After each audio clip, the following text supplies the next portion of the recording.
Today, I want to talk about a powerful practice you can use to change your life. Just 1 minute of focused intention can have a profound effect on your reality. The practice I'm talking about is saying a simple yet powerful affirmation to yourself. This 1 minute can set the tone for your entire day. The brain is a magnificent organ, always processing and organizing information. Every thought you have creates a chemical reaction. This reaction can make you feel good or bad depending on the nature of your thoughts. If you're thinking positively, your brain releases chemicals that make you feel good. If you're thinking negatively, the chemicals can make you feel bad. This is where the concept of creating a new reality starts. Imagine you're about to create a new future. You have a vision of yourself being successful, happy, and fulfilled. You might want to change your career, improve your health, or cultivate better relationships. Whatever your goal, it begins with changing your state of being.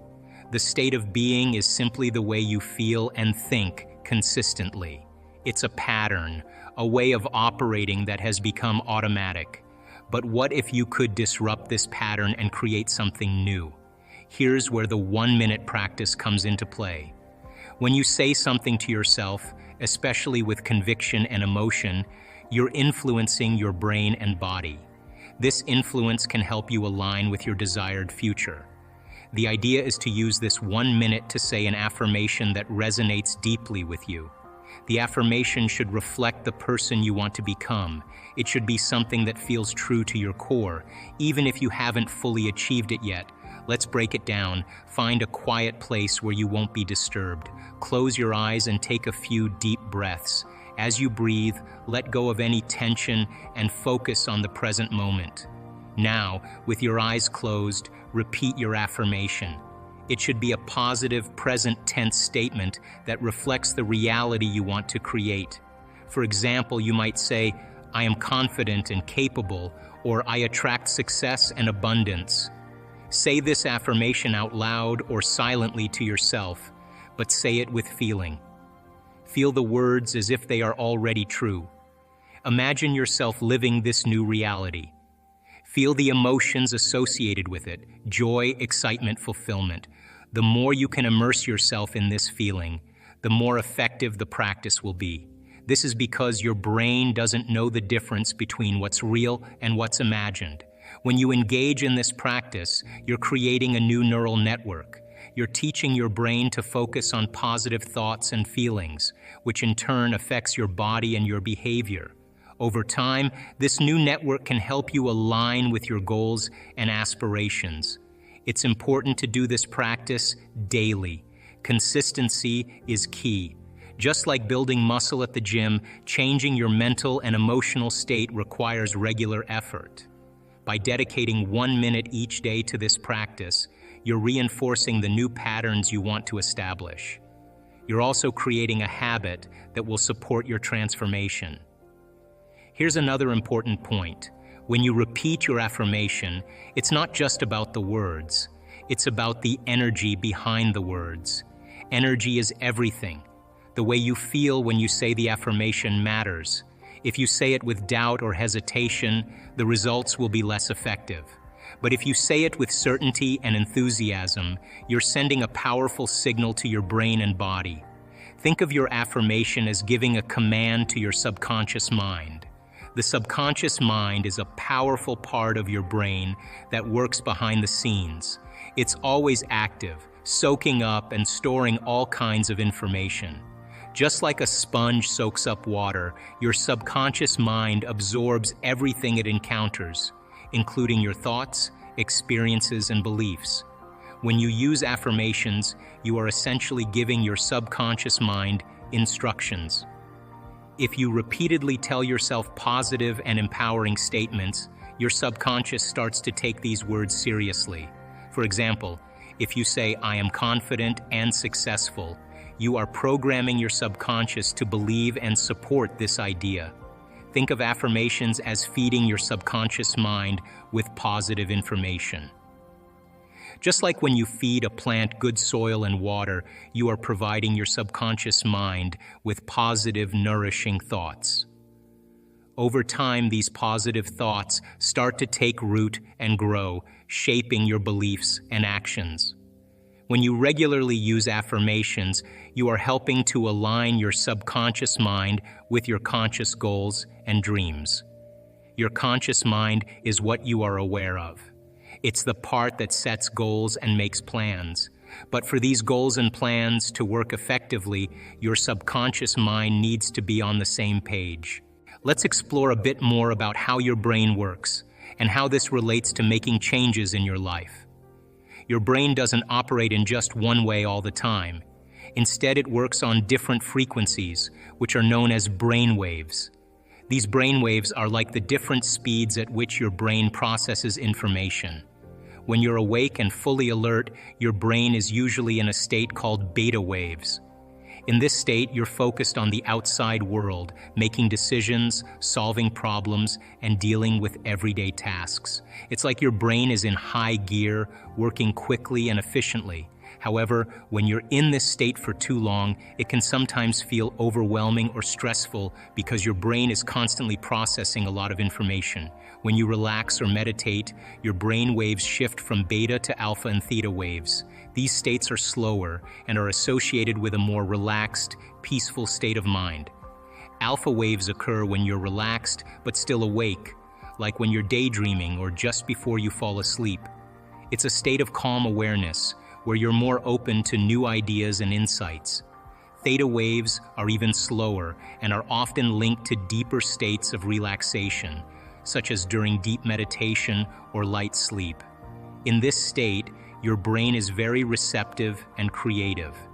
It's where deep transformation can happen because your mind is more open to change and new information. This is why practices like meditation and visualization can be so powerful for making positive changes in your life.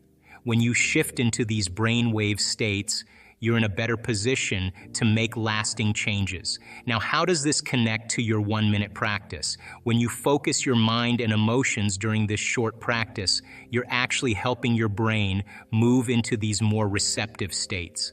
By setting aside just 1 minute to focus on positive thoughts or affirmations, you're shifting away from the busy, problem-solving state of beta waves and moving towards the more relaxed alpha and theta states.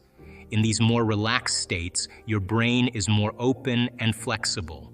This means it's easier for you to influence your thoughts and feelings in a positive way. When you repeat positive affirmations or visualize your goals during this time, you're tapping into this more receptive state, which can help your brain accept and integrate these positive changes more effectively. Think of it like this.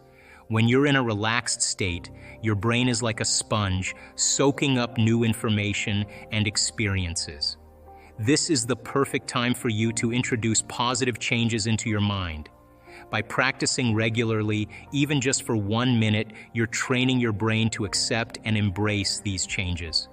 Over time, this can lead to significant transformations in your thoughts, feelings, and behaviors. When you use affirmation techniques, you're doing more than just repeating positive statements. You're actually helping to rewire your brain. Let's break down what this means and why it's important for creating lasting change in your life. Your brain is a very complex organ with billions of neurons, which are the cells that send and receive information. These neurons are connected by pathways, like roads that help information travel from one part of your brain to another. Every thought you have and every experience you go through helps to create and strengthen these pathways.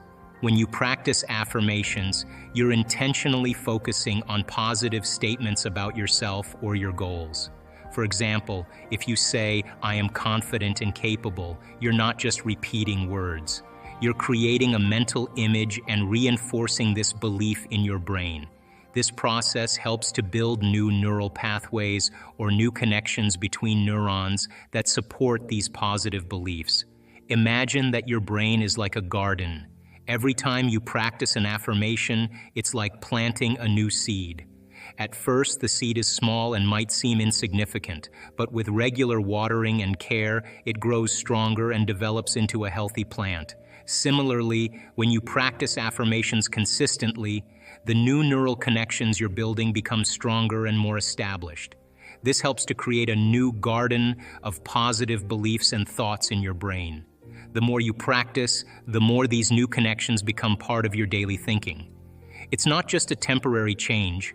Over time, these new pathways become the default way your brain processes information. This means that your new, positive beliefs and thoughts start to feel more natural and automatic. You're not just making a short-term shift in your thinking, you're setting up a new way of being. Remember, the key to success with this practice is to make it a regular part of your routine. Don't just do it once and forget about it. Make it a daily habit. Set aside 1 minute each day to focus on your affirmation. It can be in the morning, before bed, or any time that works for you. The important thing is to be consistent. Saying your affirmation, visualize your desired outcome. See it clearly in your mind. Imagine yourself living this new reality. Feel the emotions associated with it. This combination of affirmation and visualization creates a powerful synergy. It reinforces the new neural networks you're building and accelerates the process of change. When you begin a new practice, like setting goals or using positive affirmations, it's common to encounter resistance or doubt. This is a natural part of the process and happens to everyone. These feelings often come from old beliefs or fears that resurface when you try something new. It's important to understand that these doubts are not unusual and do not mean that you're doing something wrong. Old beliefs and fears are like habits that have been with you for a long time. They may have been formed from past experiences or from what you've learned from others. When you start a new practice that challenges these old beliefs, they can make you question whether you can succeed. For example, if you've always thought that you're not good enough or that you'll never achieve your goals, these old thoughts can pop up and make you doubt your new efforts. Recognizing these doubts is the first step. It's important to notice when you're feeling resistance or fear and understand that this is a normal reaction. You're not alone in feeling this way. Almost everyone experiences these feelings when trying to make changes or start something new. The key is not to let these doubts stop you from moving forward. Instead, acknowledge them for what they are. Just old thoughts and feelings that are trying to hold you back. Once you've recognized these doubts, it's time to let them go. This means you should not let these negative thoughts control your actions or emotions. Instead, choose to focus on positive, affirming thoughts. Positive affirmations are statements that help you focus on what you want to achieve and remind you of your strengths and capabilities. For example, if you're working towards a new goal, tell yourself, "I am capable of achieving this," or "I am making progress every day." These positive statements help shift your focus away from doubts and towards your goals. Trusting in the process is also very important. This means believing that the steps you're taking will lead to the results you want. Even if you don't see immediate results, trust that the process is working and that your efforts are making a difference. Trusting in the process helps you stay motivated and committed, even when things get tough. Trusting in yourself is just as important as trusting in the process. Believe in your ability to create the life you want. You have the power and the ability to make positive changes in your life. Sometimes it's easy to doubt yourself, especially when things don't go as planned. However, remember that these challenges are part of the journey and not a reflection. So if you have a negative charge and a positive charge, then you're going to have an electrical current running between the two and a field around that current. In the universe, really, stars connect through plasma. Everything connects through plasma. So when you start seeing these complex patterns, it's an impression from that plasma that's being pressed into three-dimensional reality. And so if you take 3 stones, right, and you drop them at the same time into a plate, and you freeze the water in the plate, and those 3 stones fall, and they start producing concentric rings, and they start interfering with each other, you're starting to get complex pattern of interference. If you take a light and you shine it through that frozen piece of matter, when you shine the light through it, when the light shines through it, the laser shines through it, you will see the appearance, a hologram of those three stones projected out into space. That's exactly how reality is. So then reality then is a projection, right? And so then when you study matter, it's not matter that's emitting a field. It's actually those complex patterns that are creating matter. So then you don't change the tumor. The tumor is the effect of the pattern in the field. Change the field, you change matter. So teaching people how to do that, when they change the pattern in the field and it starts to appear as change in three-dimensional reality, the illusion is everybody's been trying to change matter. And so it's not that. So it starts changing the way you see things, right? Because disease then is an incomplete pattern. It is a fractal pattern that's lost order, that's lost coherence, that's lost centropy, that is fragmented, can we say? You could say it's broken down, it's disorderly, it's chaotic. You know, and I don't know, you can use the example of Imhotep's crystals as a good example. When you see gratitude, you see those beautiful geometric patterns. When you see anger, when you see pain, you see this weird pattern that's not solid, it's not coherent. So then why not practice brain and heart coherence? Because you're creating a lot of order out of disorder. And as you do that better and better and you're functioning from a different consciousness, you'll begin to interact with information that's beyond your senses. Most of our thoughts and feelings come from our past experiences. They come from our memories. In fact, your brain is organized to reflect everything you know in your life. Your brain is a record of all the things you've learned and experienced to date. It's an artifact. And when you have an experience, when you're in the midst of an experience, all of your five senses plug you into the external environment. And as your brain is processing all of this vital sensory data, all of that information rushes back to the brain. And when it reaches the brain, it causes jungles of neurons to organize themselves into networks, to string into patterns, to reflect their interaction with their external environment. The moment those neurons organize into patterns, the brain makes a chemical, and that chemical is called a feeling or an emotion. And so experiences tend to create more long-term memories because it patterns or stamps or embosses networks of neurons into very specific patterns. And then the emotional quotient helps us to remember the event. So we learn something new intellectually. We also cause networks of neurons to form. I mean, the Nobel Prize laureate Kandel in the year 2000 found that when people learn just one bit of information, they doubled the number of connections in their brain from 1,300 connections to 2,600 connections. So if they didn't review that information or repeat it, the connections pruned apart. So we know then that learning semantic information begins to organize circuitry in the brain, and experiences enrich the brain. The end product of experience, of course, is the emotion, and it causes us to feel certain ways. And the moment you felt altered or you felt differently, significantly, your brain perked up and you paid attention to whatever caused that. And that event in and of itself is called a memory.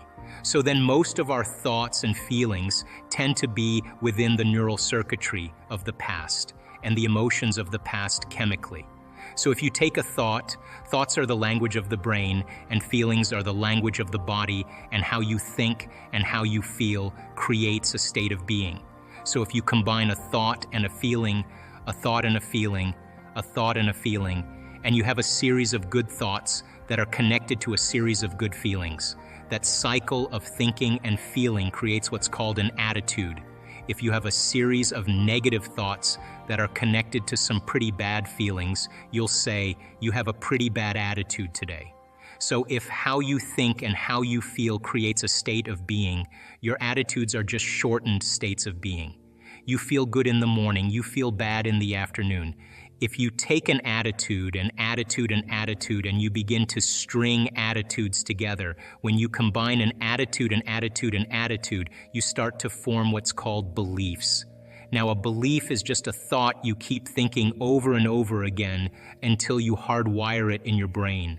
And because beliefs are based on past experiences, the very boundaries of our beliefs are how we feel. And so when our beliefs get challenged, it typically doesn't feel right. I know from the research that we've done that the redundancy of thinking and feeling and feeling and thinking over time, for example, a person has an insecure thought, then they feel insecure. The moment they feel insecure, they think more insecure thoughts. They fire and wire more circuits in their brain to feel more chemicals of insecurity. And then once they're feeling insecure, they think more insecure thoughts. And they do this over and over again. The redundancy and the repetition of that cycle over time conditions the body to subconsciously become the mind. Once the body becomes the mind, that's called a habit. It turns out that 95% of who we are by the time we're 35 years old are a set of habituations, unconscious thoughts, unconscious behaviors, unconscious emotional reactions that function like a subconscious computer program. So back to beliefs. An attitude are shortened states of being, and you combine them together then. Then a belief, then, the cycle of thinking and feeling over time creates a subconscious state of being. I don't move past the word visualization because I think it kind of conjures up a little bit too much of a spiritual association. The word that's used in science is called mental rehearsal. In mental rehearsal, there's two types of mental rehearsal. There's what's called internal mental imaging, which means you're in the scene as the first person experiencing it. And then there's called external mental imaging, which is you're observing yourself in the scene. It turns out that when you are actually in the first person and not the third person, that action of rehearsing what you're doing produces the strong biological change. Now let's talk about this. You can take a group of people that have never played the piano before, and you can do a functional brain scan on them, and then you can teach them one-handed scales and chords, and they'll practice those chords 2 hours a day for 5 days. At the end of 5 days, they grow a whole new set of circuits on the opposite side of the brain. Well, that makes sense. You learn something new. Learning is making new synaptic connections. You get your body involved with some instruction. When you get your body involved, you're going to have a new experience. Experience enriches the brain.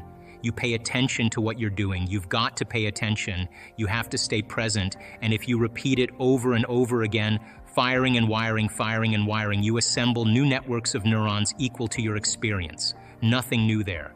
But you can take a group of people and you can have them close their eyes to a brain scan on them before the experiment. 5 days later, do a brain scan after. And for 2 hours a day, they mentally rehearse playing those scales and chords. At the end of 5 days, they grow the same amount of circuits in their brain as the people actually physically doing the exercise. So what's the relevance? Number one, when you're truly focused and you're truly paying attention, your brain does not know the difference between what's going on out there and what's going on in here.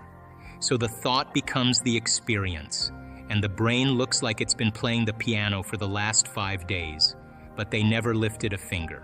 Now, from a biological standpoint, our brains are a record of the past.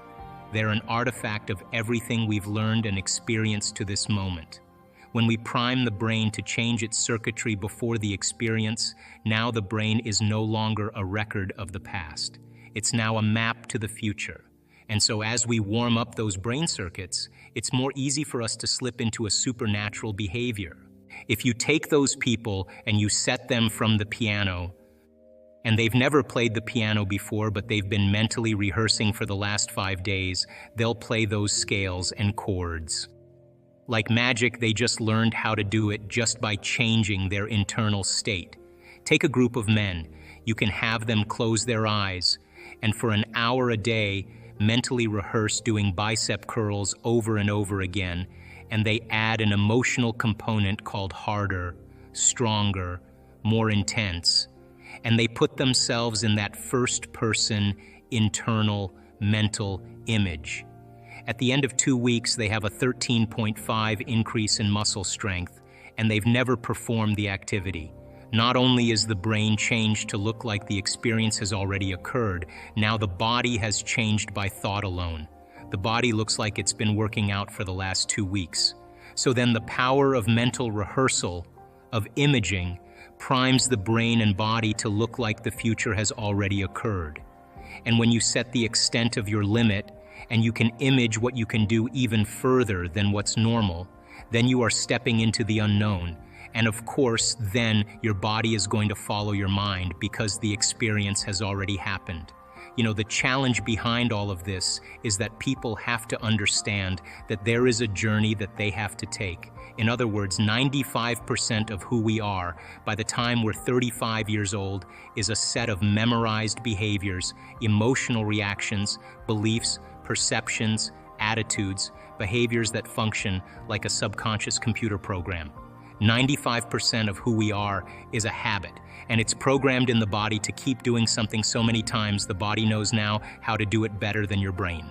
Here are 2 very important windows that open up that allow your body and your brain to be more suggestible to information. That is when you wake up in the morning, your brain waves go from very slow delta to theta to alpha to beta. And when you go to bed at night, you go from beta to alpha, theta, delta. So you slide up the scale when you wake up, and you slide down the scale when you go to bed at night. And most people, when they go to bed at night, they just go from beta right down the delta. They fall very quickly. You can teach people then how to just sit and slow everything down and begin to visualize, begin to affirm, begin to change their thought, to begin to work with their body. And it seems, according to our research, that those changes can last. So what do most people do when they wake up in the morning? Your brain is a record of the past. It's an artifact, a memory bank of everything you've learned and experienced to this moment. So people wake up in the morning and they start thinking about their problems. And those problems are memories in the brain that are connected to certain people and certain things at certain times and places. So they wake up in the morning and they start thinking in the past. Now, the moment they start having those thoughts, every one of those experiences has an emotion associated with it. So when they start thinking about their problems or the problems of the world or the problems of their body or whatever it is, problems at work, they all of a sudden start to feel the correlated emotion. So now their body's in the past. So now people then get caught up in an emotion. They reaffirm their identity. They could wake up in the morning and feel nothing at all. And then all of a sudden they say, well, wait a second, I've got to get back to myself. So they start thinking about their problems, and here come the emotions. And they say, oh, now I feel like me again. So those emotions then begin to influence our thoughts. Like if you feel like a failure, you're going to think you're a failure. And when you think you're a failure, you're going to feel like a failure. And when you feel like a failure, you're going to think more thoughts equal to being a failure. And the cycle of thinking and feeling and feeling and thinking causes you to say, I am a failure. And the repetition of that process of thinking and feeling and feeling and thinking conditions the body to become the mind of that emotion. Now the emotion is stored in the body. Now the body's literally in the past, and the body, as the unconscious mind, doesn't know the difference between the actual experience that's creating the emotion and the emotion that you're creating by thought alone. Your body's believing it's in the same experience 24 hours a day, 7 days a week, 365 days a year. So getting people out of the past is the work. So then they wake up in the morning after they reaffirm who they are, and they can't think greater than how they feel. They're in the familiar past. So if you're in the familiar past, you're going to do the things that reaffirm the emotions of your predictable future. So you wake up in the morning, you check your WhatsApp, you check your text, you check your Twitter, you tweet, you check your Facebook, you check your email, you check the news. Now you are really connected to everything that's known in your life. And then you run through a series of routine behaviors. You move around your house the same way you always do. You do all the same things. You go to the same grocery store. You buy the same food. You shop the same way. You do all these, you watch the same TV shows, and people do this for 10, 20, 30 years. Now their body's on autopilot, and their body's dragging them into a predictable future based on what they did in the past. We could actually take their yesterday and lift it up and set it on their tomorrow. which means then they've lost their free will to a program. So now the familiar past and the predictable future is called the known.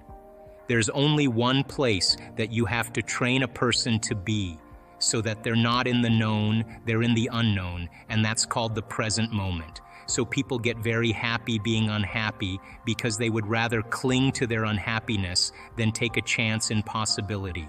So stepping into that river and beginning to make a new choice and understanding that uncertainty, that unpredictability is the unknown. Now you're in that river of change, and it is the neurological, the biological, the chemical, hormonal, genetic death of the old self. People say to me, well, if there's uncertainty, I can't predict my future. And I always say the same thing.